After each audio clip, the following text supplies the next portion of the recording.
Doctor Rajesh Sharma Gujarat પ્રાંતિક ન્યાય સભામાં અમે ટ્રસ્ટી તરીકે અમારી આ ટીમ છે કોકિલાબેનની સાથે સાહેબ અમારો આ ગુજરાત પ્રાંતિક ન્યાય સભાનો હેતુ જે છે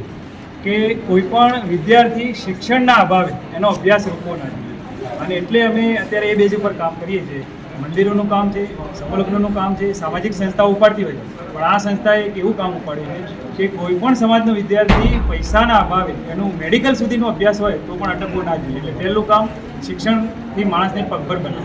એવો પગભર બને કે એની આજીવન પેઢીઓ તરીકે. બીજું કામ છે કે સમાજની સાંપ્રદાયિક કે ભાઈ વિદેશમાં જવું છે છોકરાને, તો વિદેશના અભ્યાસ માટે જે આપણી ટીમ છે અને જે એમ્બેસી છે એને બોલાવી છે, કયા દેશમાં કયા રૂલ ચાલે છે, આપણા સમાજના વિદ્યાર્થીઓ એજન્ટો સાથે છેતરાય નહીં એટલા માટે એમને સારું નોલેજ મળે, તો વિદેશ અભ્યાસ માટેનું માર્ગદર્શન. અને ત્રીજું કે જો અહીંયા રહેવું છે, સારું ભણ કરીને ડૉક્ટર બનો, એન્જિનિયર બનો અને સરકારી નોકરી મેળવી હોય તો જીપીએસસી યુપીએસસીના અમે ક્લાસનું કામ કરીએ છીએ કે વિદ્યાર્થીઓને એવું માર્ગદર્શન આપવાનું છે ભવિષ્યમાં કે અહીંયા જેટલા ડૉક્ટર બેઠા હતા એટલા કલેક્ટર હોય, ડેપ્યુટી કલેક્ટર હોય, ડીવાયએસપી હોય, એસપી હોય અને ડીવાયએસઓ હોય, મામલતદાર હોય, ચીફ ઓફિસર હોય, તો સમાજની જોવાની દૃષ્ટિ જ બદલાઈ જાય. અત્યારે એક એમડી બેઠો હોય અને એક ડેપ્યુટી કલેક્ટર બેઠો હોય, તો એની સામે તમે જુઓ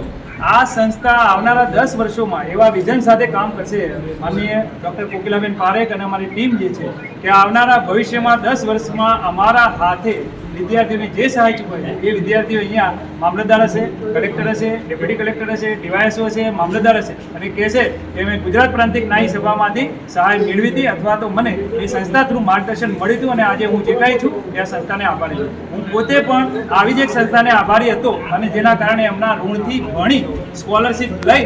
અને સુખી થયું છું. અમારી ભાવના એવી જ છે કે અમે સુખી થયા છીએ. જ્યોત છે જ્યોત જલે, દીપક છે દીપક પ્રગટે અને સમાજ આપો જળાહળા થાય એવી અભ્યર્થના સાથે.